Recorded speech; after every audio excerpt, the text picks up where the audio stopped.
बिस्मिल्लाहिर्रहमानिर्रहीम। अस्सलाम वालेकुम वरहमतुल्लाहि वबरकातुहू। जी, मैं हूं डॉक्टर असद और आपके पास हाजिर हूं एक नई वीडियो के साथ। आज का हमारा टॉपिक है दांत निकलवाने के नुकसानात और दांत निकलवाने के बाद की एहतियाती तदाबीर।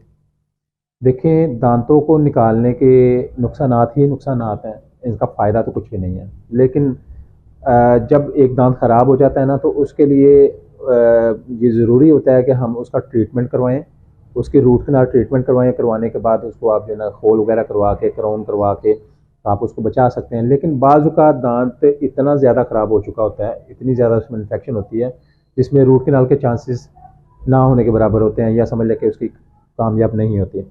तो ऐसी सूरत में दांत को निकालना पड़ता है। नहीं, दांत निकलवाने के नुकसानात बहुत बहुत किस्म के हैं, लेकिन हम यहाँ पे डिस्कस करेंगे दो किस्म के नुकसानात। एक वो जो फौरी तौर पे दांत निकलवाने के दिनों में या उसके करीब करीब 1-2 हफ्तों में फेस करने पड़ सकते हैं, और कुछ नुकसानात ऐसे हैं जो दूसरे नंबर पे हैं, वो हैं कुछ अरसे के बाद, 4-6 महीने, साल 2 साल के बाद जो उसके नुकसानात सामने आएंगे, तो उनको भी हम डिस्कस करेंगे। देखें, दांत निकलवाने के लिए पहले तो ये ज़हन में रखें कि आपने इन्फेक्शन में दांत नहीं निकलवाना। बाज़ औक़ात हमारे पास पेशेंट आते हैं, आके वो कहते हैं जी हमें जो है ना वो सिर्फ अपनी जान बचाने के लिए, कि जो चूँकि पीछे वो काफ़ी पेन ले चुके होते हैं, उनकी ये सोच होती है कि शायद दांत निकलवाने से दर्द भी ख़त्म हो जाएगा।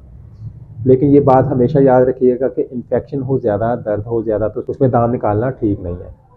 आप 1-2 दिन की मेडिसिन लें, उसमें इन्फेक्शन आपकी कंट्रोल हो, फिर दांत निकलवाएं, उसमें फिर बाद आपका जो ज़ख्म है वो रिकवर जल्दी हो जाएगा। अगर हम जल्दबाजी में मतलब दांत निकाल देते हैं, तो वो इन्फेक्शन जो है अंदर रूट में रह जाएगी। अगर ऊपर से मांस आ गया, क्लोट वगैरह ब्लड का आ गया, नीचे इन्फेक्शन होगी और पेशेंट को काफ़ी ज़्यादा तकलीफ बर्दाश्त करनी पड़ सकती है। नंबर पर बात ये है कि जब हम दांत निकालते हैं तो 24 घंटों के अंदर अंदर दांत के ऊपर एक क्लोट सा जम जाता है। अगर उस क्लोट को किसी भी वजह से छेड़ दिया जाए, कोई ज़ुबान लगा के, नाखून लगा के, या किसी भी ऐसी चीज़ के साथ उसको रिमूव कर दिया जाए, तो उसके नीचे फिर इन्फेक्शन होने के चांसेस होते हैं और दर्द काफ़ी ज़्यादा होती है। इसलिए जब दांत निकाला जाए तो उस जख्म को छेड़े ना, किसी किस्म की जो ना वो चीज़ से चेक ना करें, नाखून लगा के, उंगली लगा के, ज़ुबान लगा के चेक ना करें। तीसरे नंबर पे ये होता है कि बाज़ औक़ात दांतों की रूट्स के नीचे बिल्कुल एक नर्व गुजर रही होती है।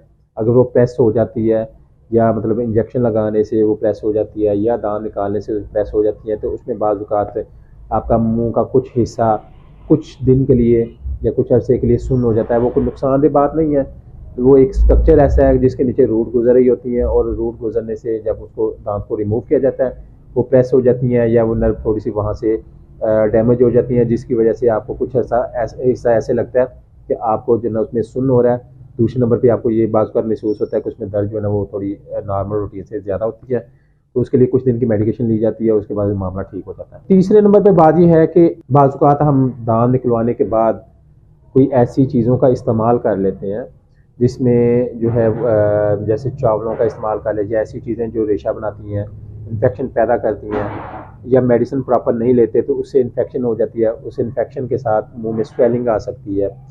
अच्छा, तो कुछ चीज़ें ऐसी हैं कि जो जैसे मिसाल के तौर पे दांत में दर्द है, मुंह में स्वेलिंग हो जाना, ये 24 से 48 घंटे तक जो है ना ये दांतों में ये छोटे मोटे मसले मसाइल ये आना, सामने आना, ये एक बहुत नॉर्मल सी बात है। उसमें स्वेलिंग भी हो सकती है, उसमें ब्लीडिंग भी ज़्यादा हो सकती है। हाँ, अगर कोई चीज़ मामूल से ज़्यादा है, या समझ लें कि हद से ज़्यादा है, तो फिर आप फौरी तौर पे अपने मुआलिज से रब्ता करें।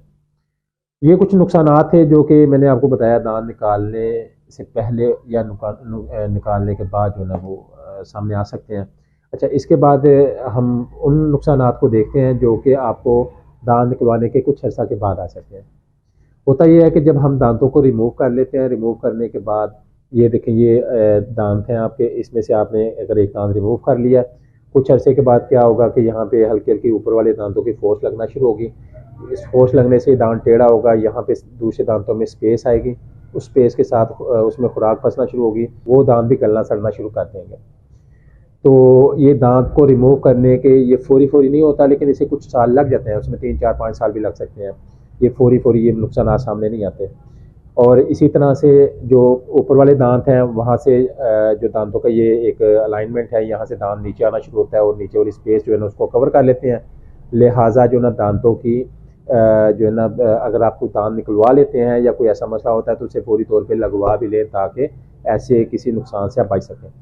इसकी मज़ीद आपको डिटेल जो है ना वो वीडियो में नज़र आ गई होगी किस तरह से करके मतलब ये दांत ख़राब होते हैं। और इसी तरह से अगर कुछ अर्से तक आप ये दांत नहीं लगवाएंगे तो आपके सभी दांतों में थोड़ी थोड़ी स्पेस आ जाएगी, उसमें दांत गलना सड़ना शुरू हो जाएंगे। इसमें हमें जो है ना एक एक करके दांत का या ट्रीटमेंट करना पड़ेगा या मतलब उसके आपको अच्छा खासा जो है ना वो परेशानी का सामना करना पड़ सकता है। उम्मीद करते हैं कि आपको हमारी ये वीडियो पसंद आई होगी।